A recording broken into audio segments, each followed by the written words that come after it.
Hello out there, you're watching everything you need to know about Mage Knight board game. This is part 4. This part will focus on the different Mage Knights and the player area. And this is also a good starting point, so if you haven't opened the box yet, or if you haven't even received the game, I'm going to walk you through what you want to do immediately after you've unboxed it. Just to recap really quickly, we've covered the Fame and Reputation track, we know what this board's for. We've covered the Day-Night board, we know what this board is for as well. We've also covered the mana bank. We know that these are mana tokens. They can be taken and played, and they're good for only one turn. So if you need mana, you can take red, blue, white, or green, or gold during the day, or black during night, and you can use them for various effects. We also know that if you're allowed to take a crystal, you'll take one of these and put it in your player area, and it'll be a crystal. It'll stay there until you're ready to use it, at which time you'll convert it into mana, and you'll spend it, and it's only good for that turn. And if you don't spend it, by the end of the game, you get points for having more crystals. I also mentioned that gold and black can never be used as crystals, only the basic colors, red, blue, white, and green. I also explained that the mana dice are used if you cannot otherwise access mana. They will be sitting here on the source on the day-night board, and you can use one die per player per turn. So keep that in mind as well. That's the background on all that. So we're already partway there to understanding what you need to do to get started. You'll notice that I have these baggies here, and I have a lot of stuff in each of these bags. I have all 4 Mage Knights put into these Ziploc bags, and everything I need is in there. And I would recommend that you take all the components I'm going to talk about in this video when you first open the box, set all of them aside in 4 separate piles, and put them in Ziplocs. And that will make the box look less intimidating. There's less stuff in there that you don't know about, and it'll get you partway ready to play a Mage Knight board game. So I'm going to explain what's in each of these Ziploc bags. But first, I'd like to introduce you to our main characters. These are the Mage Knights themselves. These 4 miniatures are included in the box. They are going to be used to mark your place on the map. You're going to move them around. You can tell just by looking at them that they're multicolored. We're going to assume this is obviously red. This is sort of blue if you use your imagination. This is clearly white, and this is clearly green. And just a bit of strategy up front, that's going to be very important to learn later on. There's a little bit of a biography on the back of the walkthrough. It has their full names and it has some flavor text. What the flavor text says is not necessarily important, but what I'm going to tell you about these heroes actually will help you. So first of all, we have Arythia, the Blood Cultist. Now obviously Arythia is red. That's going to be very important because the cards and the effects that you use which focus on red, the energy of fire, are really going to benefit her. She's really good at attacking. You want to use her for your rage, for your aggression. Any aggro stuff's going to come from her. Having said that, she doesn't care much about getting wounded, and she doesn't care much about having a low reputation. So you're not going to be doing a lot of recruiting. She may not have the biggest army because she's harder to influence people with a low reputation. Also, she enjoys getting wounded. She's sadomasochistic, and she can do a lot with wounds. So that's just a little bit about her. Her primary color is red. As a hint, I will also say her secondary color is white.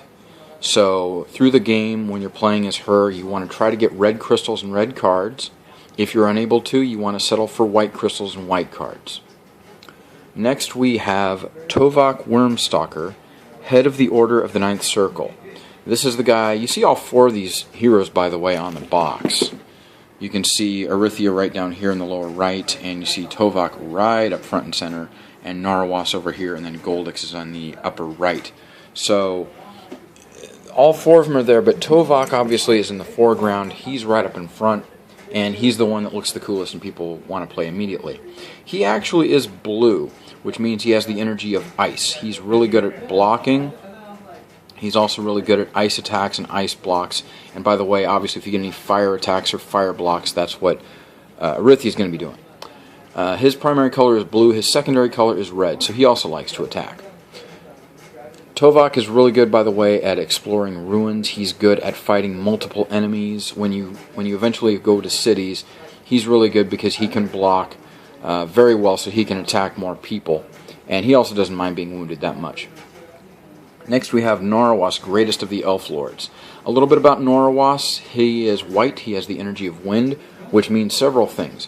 Number 1, people can be blown by the wind, they can be moved by the wind, so he's really good at influencing. Your goal with Narwas is to try to have the biggest army possible. You want to try to use all your command tokens and recruit as many units as you can with this guy. He's really good at that. He's also really good at having a positive reputation. So have him fighting orcs and Draconum throughout the game. Boost that reputation. Don't do anything that's going to hurt the reputation. Just focus on getting him as likable as possible so you can get a really, really big army. Narwas does not like to assault keeps or mage towers. He definitely does not like to burn down monasteries because that lowers reputation. By the same token, he's not going to go into fighting dungeons or tombs because that's going to mean he's going without any help. So he'll go into monster dens and spawning grounds and things like that. Like I said, he'll also attack any orc that he sees. His primary color is white. His secondary color is green. White and green are both colors of movement, and he can move like the wind.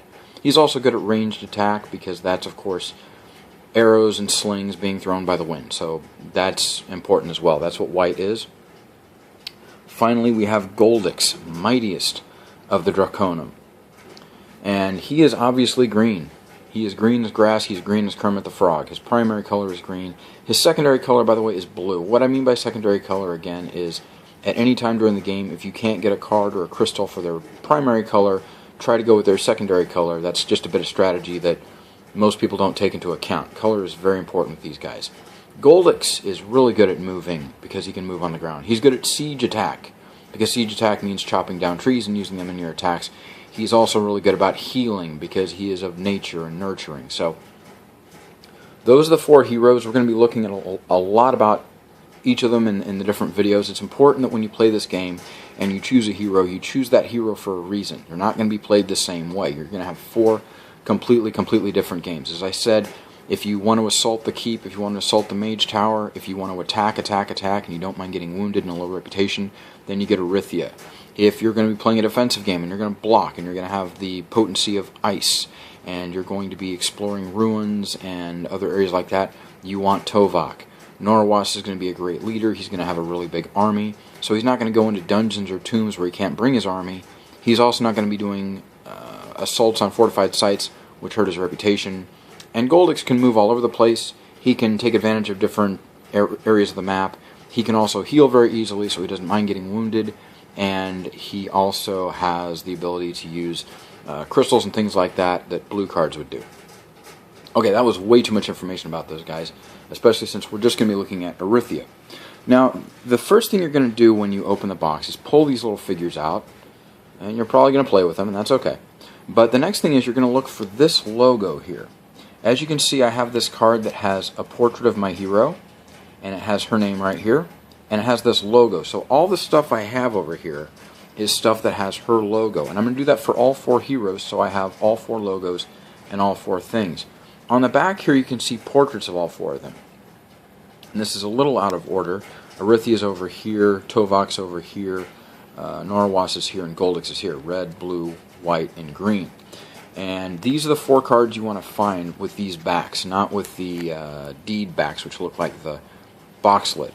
Okay, so you find these 4 cards, which each have a portrait of the hero, and this will tell you what their logo is. So find all the stuff that has their logo. The first thing you need is a deck of 18 cards.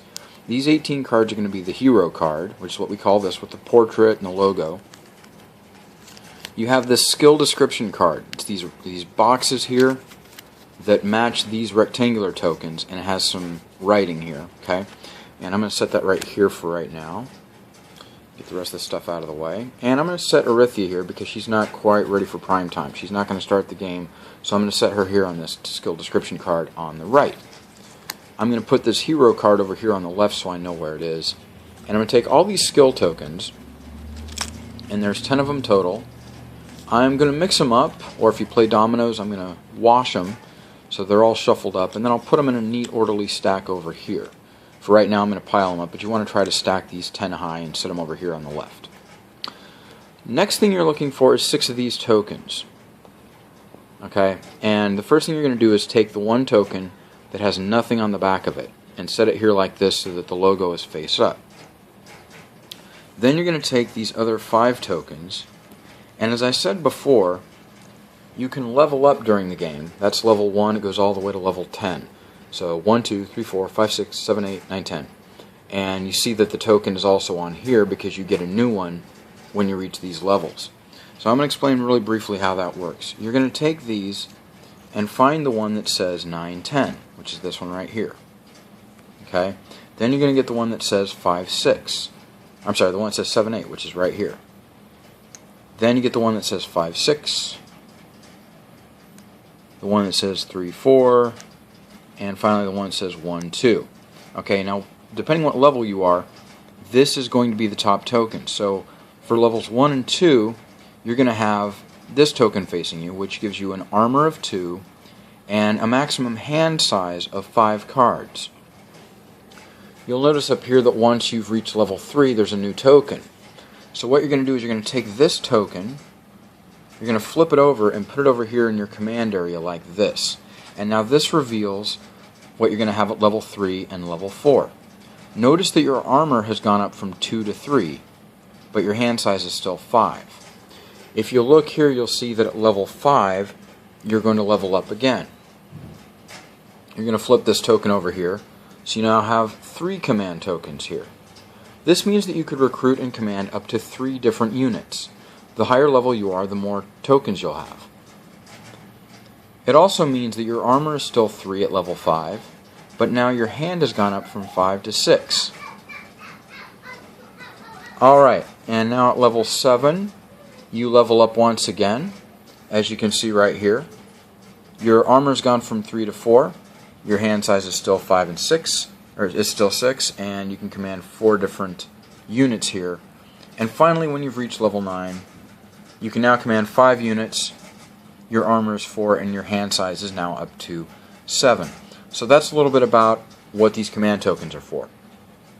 This is the way your play area is going to look during the game. You're going to have your hero card here.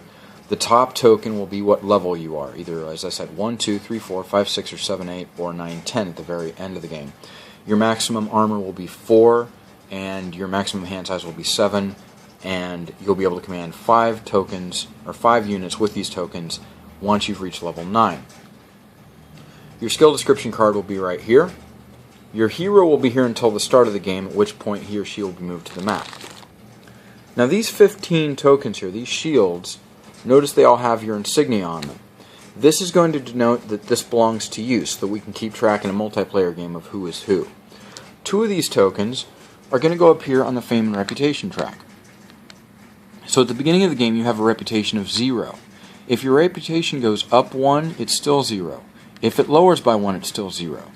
If it goes up or down by 2, you're going to get either a bonus of 1, or if it goes down by 2, you'll get a penalty of 1. Okay, and again, once you've gone down 7 times to this X, your reputation is so bad you won't be able to interact at all. If it goes down 6 times, you'll be able to interact, but however much influence you have, you're going to subtract 5 because your reputation is 5. Whereas if you went all the way up here and increased your reputation by 7, your reputation would be plus 5, so you would need that much less influence. If you were trying to recruit a unit that required 7 influence, and your reputation was 5, you'd only need 2 influence. And we'll get a lot more into that later on, but that's how reputation works. Your fame, obviously you're going to start at 0. As you get fame points, you will move up the track. If you get 3 points, you'll go 1, 2, and then 3, and you're at the next level. So I'm going to explain what happens when you level up to an even numbered level now. As you can see, you're only allowed to have 5 cards in your hand. Let's go back to this fellow here. You're allowed to have 5 cards in your hand. Okay, and they're all going to come from here. There will be other cards that are offered that are advanced actions, and that's this deed card here. You'll be able to take a new advanced action to your deck, and you'll also be able to take a new skill to your deck. So let's take 2 of these skills here at random, and I'll turn them face up. I'll grab another one here. There we go. So what I'll do is I'll look at these 2 skills, and I'll decide which of these 2 skills that I want to have. I'll pick this one, and I'll take the other one, and I'll put it in an offer. An offer is what we call the place where a new skill or a new card is offered to other players. This is going to go here to the common skills offer. This skill is now available to any other player when they level up. Okay, so that skill is there, and let's say a couple turns have gone by, and this player here has put a skill here. So the next time I level up, I'm going to take 2 more skills, and I'm going to look at them and decide which one I want to keep. And I may decide these both look good, but this skill this other guy discarded is even better. So instead of choosing one of these 2 skills and discarding the other one, what I may do is take this skill and put these other 2 out there, so they're available to some other people. Now if I do this, I can only take the bottom of the 3 advanced actions, which will be here. I can't just choose any of the 3. I also can't take one of my skills later on. So that explains how that works. These are the skills, these are the command tokens, the unit tokens, the miniature, the shield tokens, and last but certainly not least, we have a round order token, which looks like this. Now this is simply going to go here with everybody else's tokens, and we'll decide turn order by going top to bottom, and I'll explain how that works later on. But these are all the various components that belong to Arithia. This is basically how it's going to look at the start of the game. In the next video, I'm going to look at these cards here in the deck and explain what they're used for, how they can be played, and I'm going to explain these skills a little more in depth as well. So anyway, these are the player areas for the various Mage Knights, and that should give you a little more insight about how to play Mage Knight board game. I hope this has been useful. If you want more information about any of this, by the way, check out my web show, Live and Let Dice, on adrenalineradio.com, and I'll be happy to give more insight and answer more questions. Hopefully this video was helpful. Anyway, this should get you a good start towards playing Mage Knight board game. Until next time, GLHF. Good luck, have fun.